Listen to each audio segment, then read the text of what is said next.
हे what's up guys, welcome back once again. दोस्तों, आज की कहानी जो एक्सप्लेन करने जा रहे हैं वो एक कपल की कहानी है जिनकी कुछ ही दिनों में शादी होने वाली है। लेकिन इससे पहले वो ऑस्ट्रेलिया में घूमने के लिए एक रेंट की कार लेते हैं और बहुत सी नई जगहों को एक्सप्लोर करते हैं ताकि उन्हें यह हमेशा पल याद रहे। और उन्हीं में से एक जगह है आउटबैक, जहाँ पर जाना हर किसी के बस की बात नहीं है, पर ये वहाँ भी पहुंच जाते हैं। पर आगे जाकर जो भी कुछ इनके साथ होता है वो इन्होंने कभी नहीं सोचा होगा।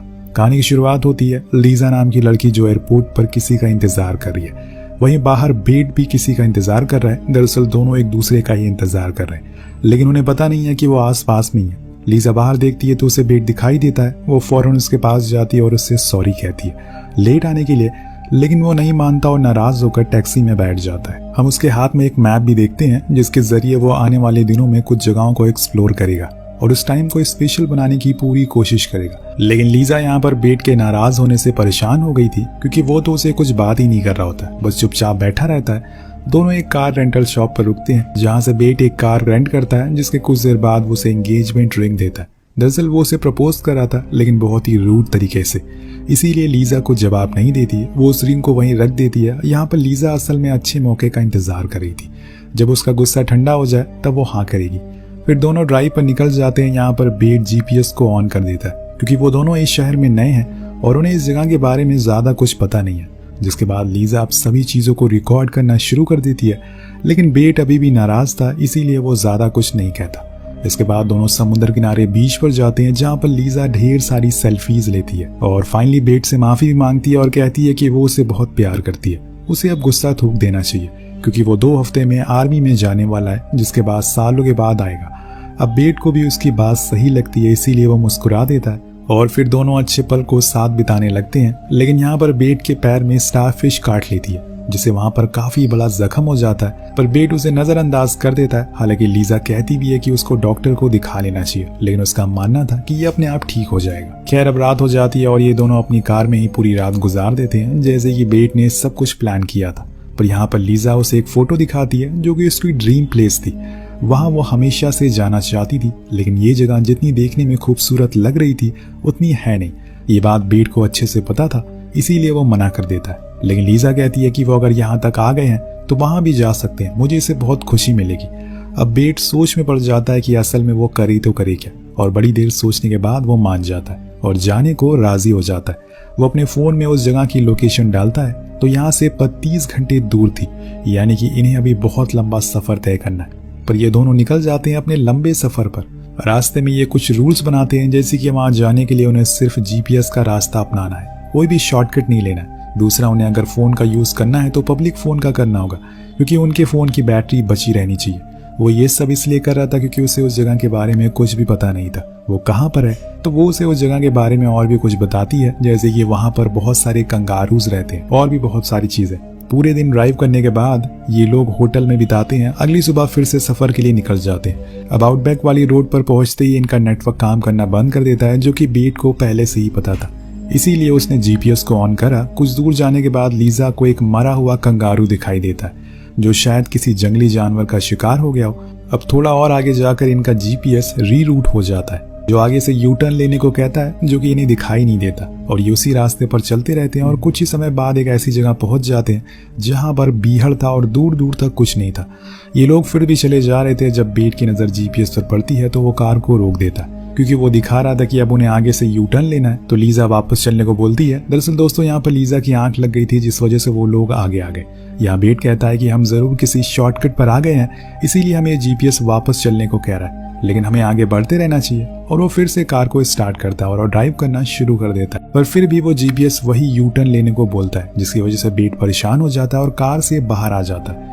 शायद उसे बाहर आकर कुछ दिखाई दे जाए, लेकिन दूर दूर तक कुछ नहीं था सिवाय रेत और पहाड़ों के। उसे वहां पर एक सांप भी दिखाई देता है, जिससे वो चिल्ला देता है। तो लीजा फौरन उसे अंदर आने को बोलती है। अब दोनों ही बड़े ही देर बाद फैसला करते हैं कि वो अपनी कार को यहीं खड़ा करके आगे की ओर जाएंगे। शायद उन्हें वहां पर कोई ऊंची जगह मिल जाए जहां से उन्हें कोई गांव या फिर कोई रोड दिख जाए। वो दोनों ऐसे ही करते हैं और आगे बढ़ना शुरू करते हैं, लेकिन बड़ी ही देर हो जाती है, कुछ भी दिखाई नहीं देता और अब तो अंधेरा भी हो गया था। इसीलिए लीजा कहती है कि हमें अपनी कार के पास चलना चाहिए, लेकिन जब तक वो वहां पर आते हैं तो उन्हें पता चलता है कि वहां तो उनकी कार है ही नहीं। ऐसा इसलिए था क्योंकि वो अपना रास्ता भटक चुके थे और यहीं से शुरू होता है इस कहानी का असली प्लॉट, क्योंकि अब इस अंधेरी रात में वो जाएं तो जाएं कहाँ। तभी बेट को कुछ दर्द महसूस होता और ये हो रहा था उसी पैर में जहाँ पर उसे स्टारफिश ने काटा था। वो जख्म अब बढ़ता जा रहा है और समय के साथ साथ कितना बड़ा होगा किसी को पता नहीं है, पर एक बात जरूर पता है कि अब यहाँ से बेट के लिए आगे का सफर बहुत ही दर्दनाक होने वाला है। लीजा उसको पानी देती है और वहीं पर रुकने के लिए बोलती है क्योंकि वो चल नहीं पाता। पर यहाँ पर बेट कहता है कि हमें जल्दी से कार के पास जाना होगा क्योंकि हमारे पास खाने की भी कमी है। खैर अब दोनों वहीं सो जाते हैं, पर रात में ठंड बढ़ जाती है, इसलिए दोनों एक दूसरे से चिपक जाते हैं और जैसे तैसे ठंड को बर्दाश्त करते हैं। अगले दिन जब बेट की आंख खुलती है तो वो देखता है कि उसका तो पैर ही नहीं हिल रहा। लीजा पूरी कोशिश करती है, जैसे तैसे करके उसे खड़ा करती है ताकि वो लोग आगे की ओर चल सके, लेकिन आज भी कुछ हासिल नहीं होता क्योंकि ये लोग अब रेगिस्तान में भटक चुके हैं और ऐसे में किसी की मदद को ढूंढ पाना इतना आसान नहीं होने वाला। अब एक रात और ये लोग गुजारने के लिए तैयार थे, वो भी खुले रेगिस्तान में जहाँ पर 1000 तरह के जंगली जानवर हो सकते हैं। लेकिन सोने से पहले लीजा खुद ही बेट से शादी के लिए पूछती है तो वो हाँ कर देता और कहता है कि वो किसी भी हाल में शादी कर सकता है क्योंकि वो उसे बहुत प्यार करता है। अब रात हो जाती है और दोनों मदहोश होकर सो रहे थे। तभी हम लीजा के बदन पर चढ़ते हुए एक बिच्छू को देखते हैं। उसे कुछ फर्क नहीं पड़ता क्योंकि वो गहरी नींद में सो रही थी और अगली सुबह बेट पहले उठता है। जो वो देखता है तो हैरान रह जाता है क्योंकि लीजा का पूरा बदन सफेद पड़ चुका था। वो तो आंख ही नहीं खोल रही थी और दोस्तों यहाँ पर उसी बिच्छू ने उसे काटा होगा रात में, जिस वजह से ये हाल हो गया। वो परेशान हो जाता है कि वो करे तो करे क्या। वो उसे बहुत आवाज लगाता है कि लीजा उठ जाओ, लेकिन वो कुछ जवाब नहीं दे रही थी। उसके पास तो पानी भी नहीं है जिसे पिलाकर वो उसे होश में ला सके। अब जैसे तैसे लंगड़ाते हुए वो आगे बढ़ता है। कभी वो उसे अपने कंधे पर बैठाता है तो कभी वो उसे घसीट कर आगे बढ़ता रहता है, पर वो उसे अकेला नहीं छोड़ता, उसके साथ देता रहता है। लेकिन एक जगह जाकर वो गिर जाता है क्योंकि उसके अंदर अब हिम्मत नहीं बची कि वो आगे बढ़ सके। लीजा तो तब से होश में ही नहीं है। तभी उसे कुछ आवाज सुनाई देती है। वो ऊपर देखता है तो वहां पर एक प्लेन था जिसको वो आवाज लगाने की कोशिश करता है। अपनी शर्ट को उतार कर वो वेव करता है, लेकिन कोई फायदा नहीं था क्योंकि वो बहुत ही ऊपर से उड़ रहा था और ऐसे में उसके अंदर बैठे लोग इन्हें देख नहीं सकते। अब यहाँ बेट को पता होता है कि साइन बनाने से शायद उसे कुछ मदद मिल जाए, इसीलिए वो वहां पड़े पत्थरों से SOS का साइन बनाता है और वहीं छोड़ देता है ताकि अगली बार कोई वहां से गुजरे तो उन्हें देख सके। लेकिन अब बेट की हालत बहुत ही बुरी होती जा रही थी। उसे पानी चाहिए था जो कि उसके पास नहीं है। यहाँ पर वो वही करता है जो बहुत सारे लोग फंसी हुई जगह पर करते हैं। वो अपना यूरिन पीता है, लेकिन उससे भी उसके पास कोई बोतल नहीं थी। वो आसपास देखता है तो वहाँ कुछ नहीं था, इसीलिए उसे अब आगे जाना होगा। लेकिन इस बारी वो पहली वाली गलती नहीं करेगा। वो एक लकड़ी को ले लेता है और उसी लाइन बनाते हुए आगे बढ़ता है ताकि वापस आते हुए उसे रास्ता याद रहे। अब वो चलते रहता है और उसका सर पे सूरज आग उगल रहा था, लेकिन उसके अंदर हिम्मत है जो उसे चलाए जा रही है। कुछ दूर जाने के बाद लीजा का बैग उसे मिल जाता है जिसके अंदर एक बोतल थी और उसी में वो यूरिन को भर लेता है और उसे पी लेता है। वो थोड़ा सा लीजा के लिए भी छोड़ देता है ताकि होश आने पर वो उसकी प्यास को बुझा सके। उधर दूसरी ओर हम देखते हैं कि लीजा को होश आ गया है, पर वो अपना राइट हैंड हिला नहीं पा रही, उसे उठा ही नहीं पा रही है। जब वो उसे चेक करती है तो उसे पता चलता है कि वहां पर असल में एक जख्म हो गया है जो कि उसी बिच्छू के काटने से हुआ था। लेकिन उससे बड़ा डर उसे तब लगता है जब वो अपने आसपास बेट को नहीं पाती। वो उसको आवाज लगाती है, चिल्लाती है, लेकिन कोई फायदा नहीं था। अगर वो थोड़ी दूर आगे जाकर उस SOS साइन को देख लेती तो शायद समझ जाती बेट यहीं आसपास ही है कि वो लौट कर जरूर आएगा। लेकिन उसने वो नहीं देखा और एक बहुत बड़ी गलती कर दी। वो उसे देखे बिना आगे बढ़ना शुरू कर देती है उसे ढूंढने के लिए। अब ऐसे ही दोनों चलते रहते हैं और उन्हें चलते चलते रात हो जाती है। बेट तो उस लाइन को फॉलो करते करते वापस वहीं पहुंच जाता है, लेकिन वहां उसे लीजा कहीं दिखाई नहीं देती। एक तो वो पहले से ही परेशान है, अब लीजा के जाने के बाद वो और परेशान हो जाता है। दोनों ही एक दूसरे को आवाज लगा रहे होते हैं, लेकिन ऐसी जगहों पर सबसे पहले आपको यही ध्यान रखना होगा कि अपने साथी के साथ नहीं छोड़ना है। अगर छोड़ना भी है तो बताकर छोड़िए, क्योंकि अब उनके अंदर और ताकत नहीं बची। इधर हम लीजा को देखते हैं जिसका चेहरा पूरी तरह से सफेद पड़ चुका है पानी की कमी की वजह से। वो पास में लगे एक पेड़ को खाना शुरू कर देती है, लेकिन उसे याद रखना होगा कि ये कोई जंगल नहीं है बल्कि रेगिस्तान है, जहाँ पर कौन सा पेड़ अच्छा है कौन सा नहीं इसे कोई जानकारी नहीं है। दोस्तों उस तरफ हम बेट को देखते हैं जिसकी दिमागी हालत पहले से और बुरी हो चुकी है। वो फिर से अपना यूरिन पीता और लीजा को ढूंढने के लिए बढ़ता है। उसे नहीं पता कि उसे कहाँ जाना है। इधर बेट आगे बढ़ता है और आगे जाकर उसे अपनी कार दिख जाती है, जिसे पाकर वो बहुत ही खुश होता है और फौरन अंदर जाकर कुछ खाने पीने का सामान ढूंढना शुरू करता है। लेकिन उसे वहां सिर्फ एक लाइटर दिखाई देता है जो अभी किसी काम का नहीं है। वो उस कार को स्टार्ट भी करने की कोशिश करता है, लेकिन उसे याद रखना होगा कि जब वो इसे छोड़ कर गया था तो उसकी लाइट्स ऑन थी।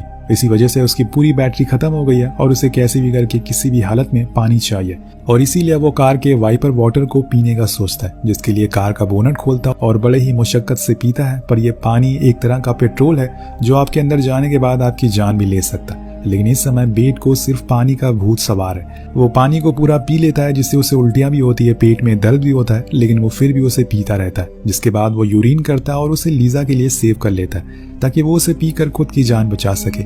तो एक मर्द अपनी पसंदीदा औरत के लिए कुछ भी कर सकता है। आपको क्या लगता है, क्या बेट ने ये करके सही किया? अब देर रात हो जाती है, दोनों फिर से एक दूसरे की तलाश में इधर उधर भटकने लगते हैं। पर अंधेरे और जमा देने वाली ठंड के अलावा इन्हें कुछ भी हासिल नहीं होता। उधर लीजा को याद आता है कि उसके फोन में कुछ बैटरी बची हुई है। वो बेट के लिए एक मैसेज रिकॉर्ड करती है, क्योंकि एक वही थी जिसकी वजह से वो दोनों यहाँ पर फंस गए हैं, वरना बेट तो उसे लेकर कहीं और जा रहा था। इसीलिए लीजा उस वीडियो में उसे माफी मांगती है और एक अच्छे से जीवन की कामना करती है, क्योंकि उसे शायद अब यकीन हो गया था कि वो नहीं बचेगी। उधर बेट तो उल्टियां करे जा रहा था, अब उसकी तबीयत बहुत खराब हो रही थी। सुबह होने पर लीजा देखती है कि वो एक लाइन पर लेटी हुई है, जिससे वो समझ जाती है कि ये काम जरूर बेट का होगा। वो उसी लाइन को फॉलो करती रहती है और फाइनली इतनी मुश्किल के बाद एक जगह पर बेट उसे गिरा हुआ मिलता है। वो फौरन उसके पास जाती है, लेकिन उसकी हालत अब बेकार हो चुकी थी। वो किसी भी समय अपना दम तोड़ सकता है, लेकिन अपने आखिरी समय पर भी वो लीजा से कहता है कि जो कुछ भी हुआ उसकी खुद की गलती से हुआ है, इसमें तुम्हारी कोई गलती नहीं है। लेकिन लीजा कहती है कि अभी कुछ नहीं बिगड़ा है, सब कुछ ठीक हो जाएगा। बेट बार बार उसे वो यूरिन देता है पीने के लिए। उसे पता था कि उसे प्यास लगी होगी, लेकिन लीजा को कुछ समझ नहीं आता कि वो उसे क्यों दे रहा है। अब जब तक वो कुछ समझ पाती कि तब तक उसके ही हाथों में वो अपना दम तोड़ देता है। इन्होंने हंसते हुए इस जर्नी को शुरू किया था। दो हंसते हुए लोग कब एक दूसरे से अलग हो गए पता ही नहीं चला। लीजा को यकीन ही नहीं हो रहा है, पर यह हकीकत है, उसे यकीन करना होगा और इसीलिए वो वहां से उठकर खुद की मदद के लिए आगे बढ़ती रहती है और बेट के यूरिन को पी लेती है। इसके कुछ देर बाद वो अपनी कार तक पहुंच जाती है, जहां पर वो सबसे पहले तो बेट की दी हुई उस रिंग को ले लेती है, लेकिन तभी उसका सामना वहां पर एक जहरीले सांप से हो जाता है और वो बड़ी होशियारी से कार से बाहर आ जाती और डोर को लॉक कर देती है। जिसके बाद वो उस रिंग को पहन लेती, क्योंकि एक वही चीज है उसके पास जो उसे हमेशा बेट की याद दिलाएगी। उसने खुद की जान की कुर्बानी देकर उसकी जान बचा ली है। लीजा वहीं लेट जाती है और ऐसे ही एक और रात गुजर जाती है। लेकिन अगली सुबह एक चमत्कार होता है। हम देखते हैं कि वहां पर कोई था जो लीजा को पानी पिला रहा था। पहले तो उसे लगता है कि वो बेट है, लेकिन वो असल में एक ओल्ड लेडी थी जो उस SOS साइन को देखकर यहाँ तक पहुंच गई थी।